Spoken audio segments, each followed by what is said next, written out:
We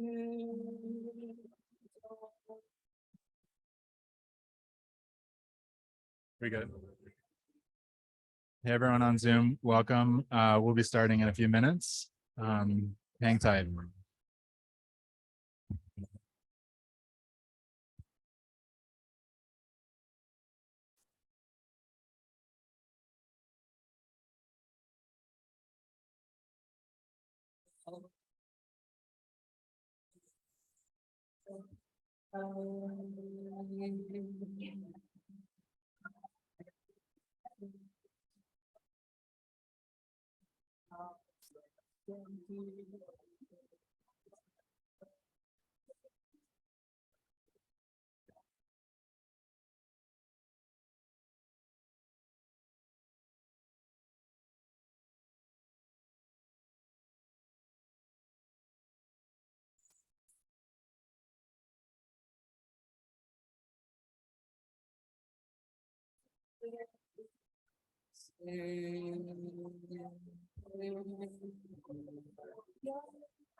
Hi,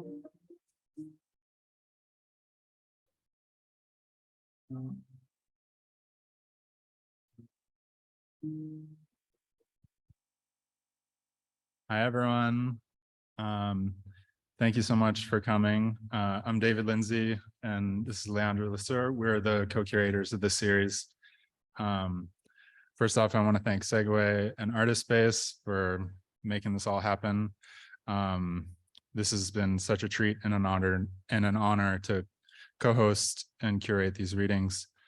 It's like one of my favorite things to look around and find some of my favorite writers, invite them to read, and then say nice things to them, and then go sit in the audience. I recommend it to everyone. A few words about, so I'm going to introduce our series generally, and then Leandro's going to introduce our readers.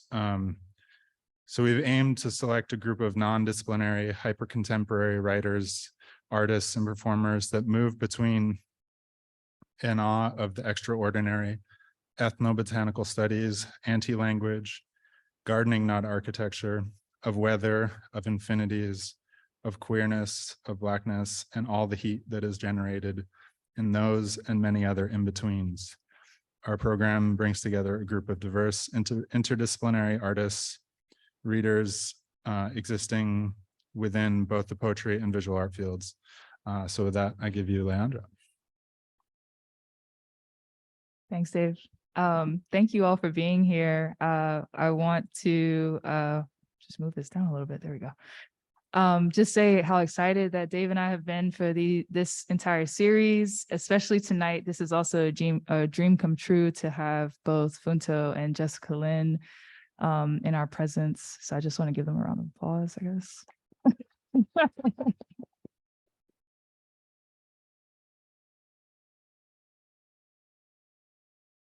The thing that has come up for me when thinking about both of them and the work that they continuously produce and put out into the world is a theme of care. And so as I talk about each person, I just want to continue to bring that into the forefront, into everyone's view. But the first reader I want to introduce is Funto. I'm actually a recent fan of your work, Funto. It was really a blessing and a beautiful thing to come into knowing your work. You're a prolific artist and a prolific writer. And again, want to iterate this theme tonight is around care. How do we care for our stories, our voices, our presence, our community? Some of the first words I ever read by Funto, an excerpt from a poem titled, "Sometimes I want to give God all the glory, but then I remember that he's a white man too." This excerpt, I'll just read a small portion of it. I tell her my breath is too hot. In the liminal spaces, my lips taste like food I have never eaten. I swallow my spit. I swallow my tongue. I swallow my whole mouth. A visceral experience for a reader as I read that. As someone trying to put name to feeling, a name to hearing, a name to spirit, I felt this within my entire body. It was named breath of devotion, swallowing to keep from screaming, swallowing to stay quiet, swallowing to create space. Funto's words are an act of care for the self and for the reader, pushing us into an unmarked resonance. We become these words, we are these words, we are the feeling, we are the naming. Another thing that further drew me into Funto's practice was knowing that not only is she creating space for feeling, but creating space for others to express that feeling, what I like to think of as a space of belonging. She founded a journal called Ewa, a space for immigrant writers, immigrant and migrant stories, an immigrant voice, a space to care for the tender, a care for the almost never spoken, yet not forgotten, a space for what is felt. Funto, I want to thank you tonight for your presence, for your being here. I'm grateful to be a witness to your work and your practice. I want to thank you for your care, for your words, and for what I believe you are cultivating, a space of what it means to belong and seek and find tender community. So thank you.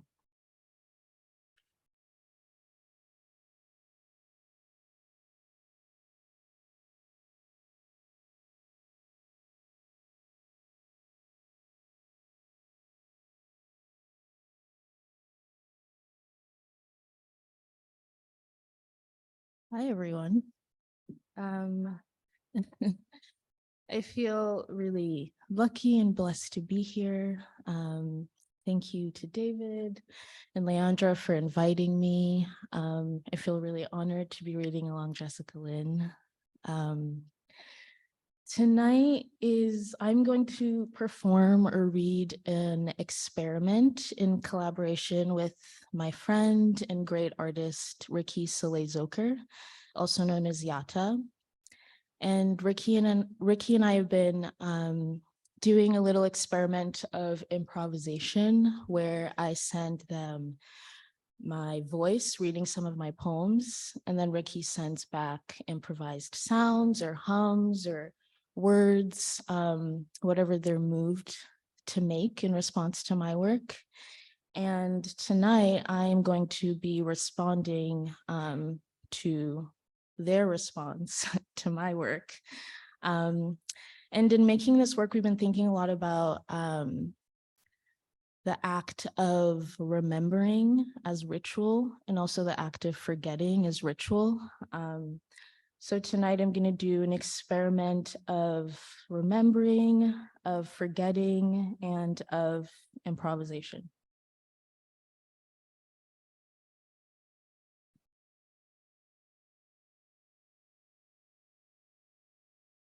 For a while, it's just me.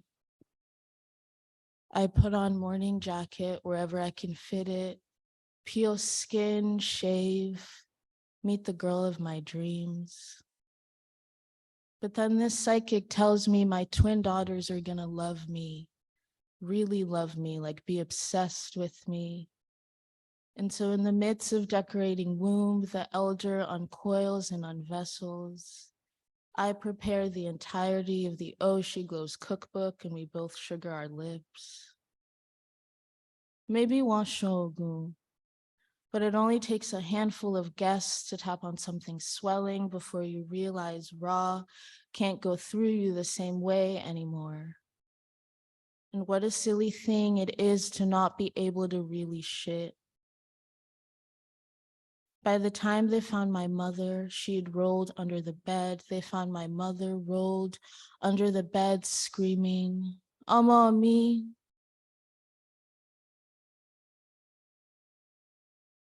Say I make a nest out of my hair. Say I make many nests out of my hair, and that I fill them with spit and debris and stones and scales and skin and the priest's own spit, saline fig, pulp tissue. And say I carry my hair nests to the grocery store, keep them in my arms as I walk through the aisles to find food to take home with me. And say the food collects in my arms also. This is my whole, this still little me. This is my whole, this still little me.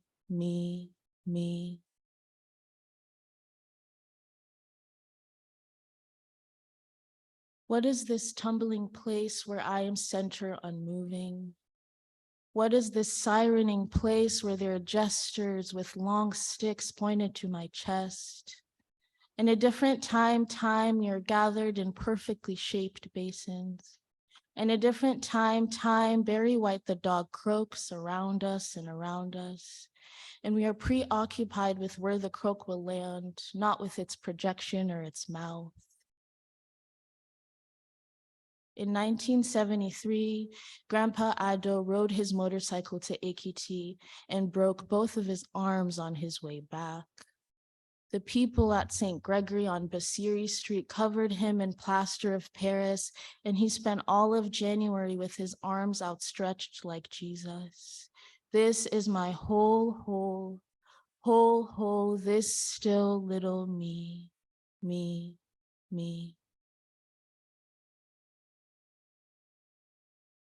Do body no seeds eaten out of palms be poisonous? Do body be wary of poisonous food garnished with alluring spices? Do body know how to team? Do body know that after the fourth time stomach is rinsed out, the fourth time stomach is turned inside out, It turns white, becomes swollen, and all the seeds eat and sink to the bottom.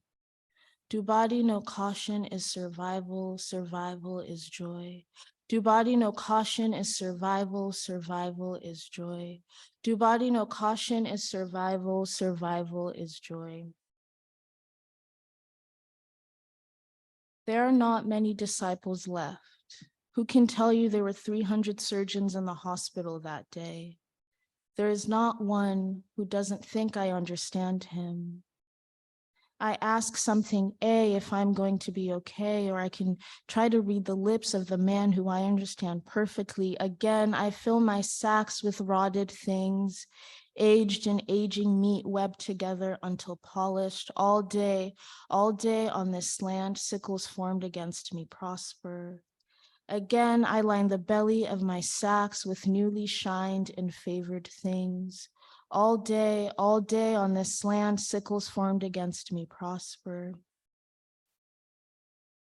Tonight, I wedded my body into a stealing thing. Oh, sting, where's your victory? I am going where body no be firewood. What is the measure of closeness? All the time I want to dance. There's a man attempting to feed me still. There's me and this man attempting to feed me still all day on this land. Hand enter mouth under tongue, eggs cooked, unrotting, whole and whole, a black notching scar brimming. It ends the same way it begins, my mouth stayed in an O, around the tremble and hum of something spoiled and spoiling and spoiling and spoiling. It ends the same way it begins, scar tombing pus and rind, edible seed. What is the measure of closeness? All the time I want to dance, even here, now, still. If I gather here and shout, if I watch a man beat his head until the noise leaves, only to carry it in his chest, if I watch a man beat his head until the noise leaves and I make a nest out of my hair and carry it in my chest, then body beating floor, then morning jacket not as covering but for every face I own, then body beating floor, as girl wheeling lung into machine. Then it's like we're dancing, Ma, these still steps. What is the sound of wiping yourself off of the floor? There's a man attempting to hold me still. There's me and this man attempting to hold me still.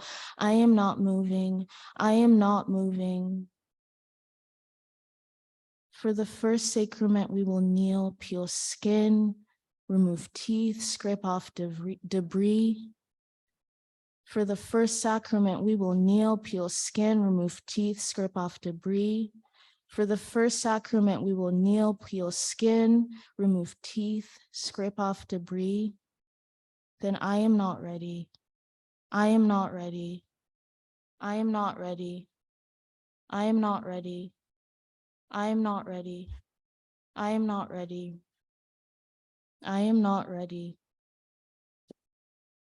I am not ready.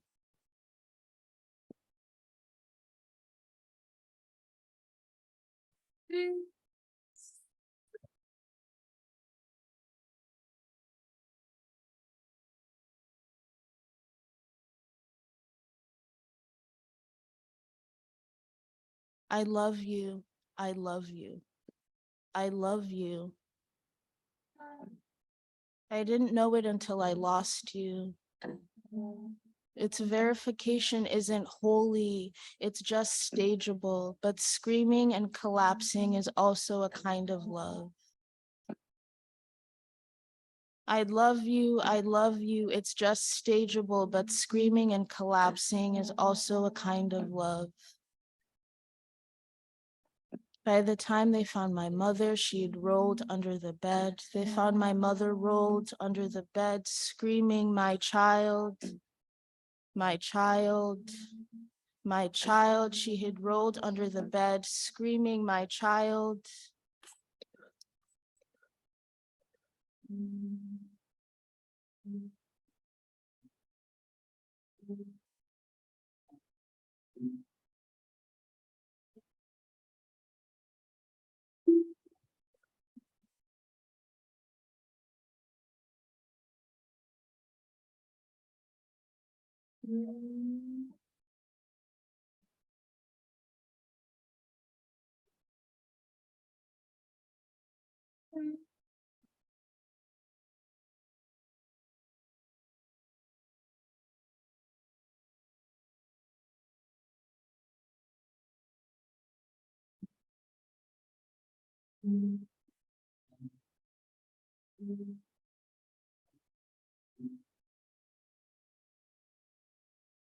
At Sunday service, I'm afraid my mother is God and she will notice I am sitting on my fingers.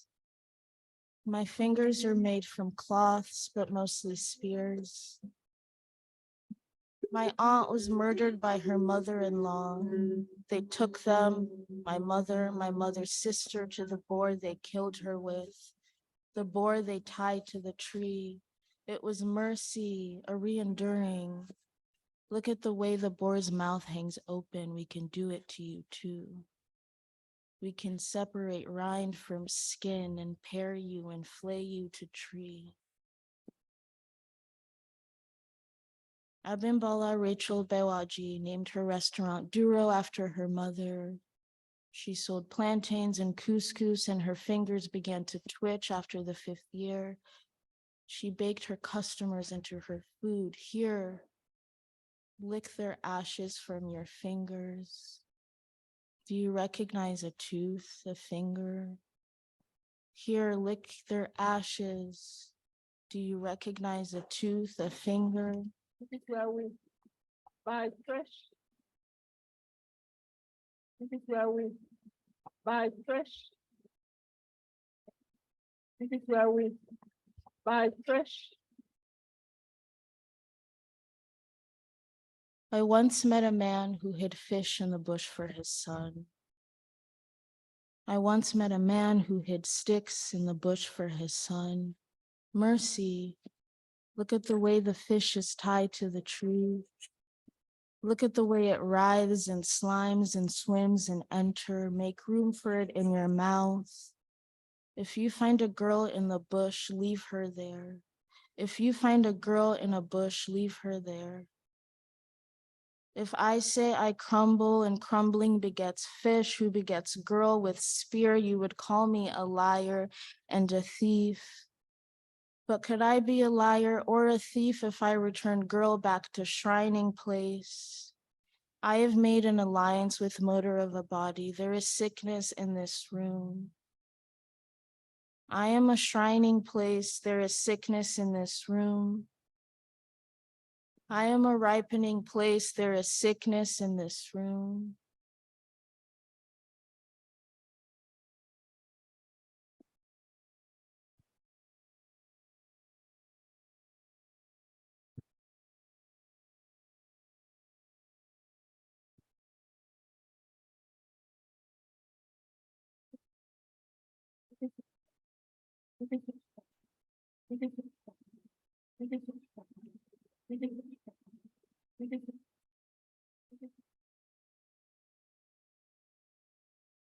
I gave birth to a boy and I killed it in its 8th month. The priest saw it. Boy was saline fig leaking out of snake's mouth. Snake was component of a child's destiny. If you cannot make a picture of a spear, you cannot make a picture of hunger. Hunger reigns in this place.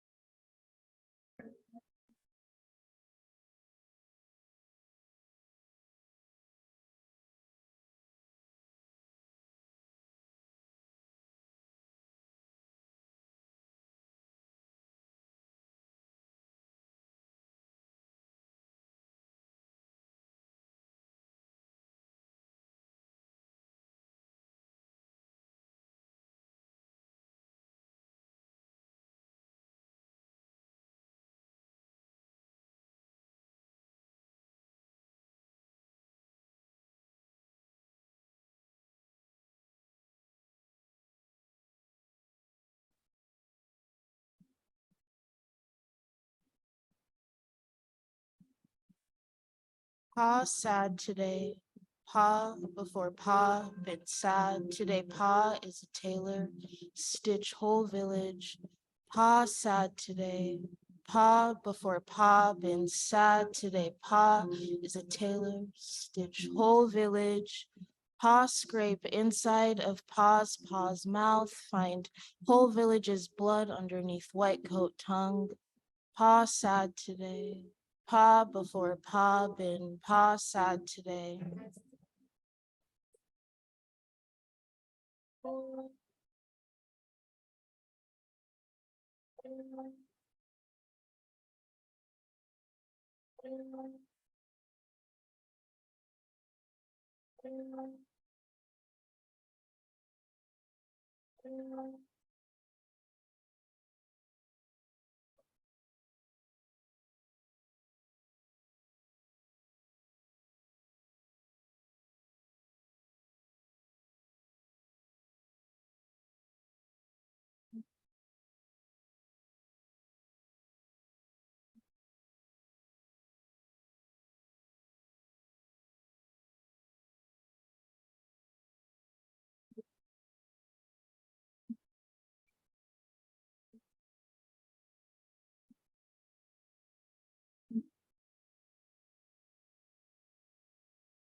Stone down Pa's throat. Nothing gets put back where it belongs. Stone down Pa's throat.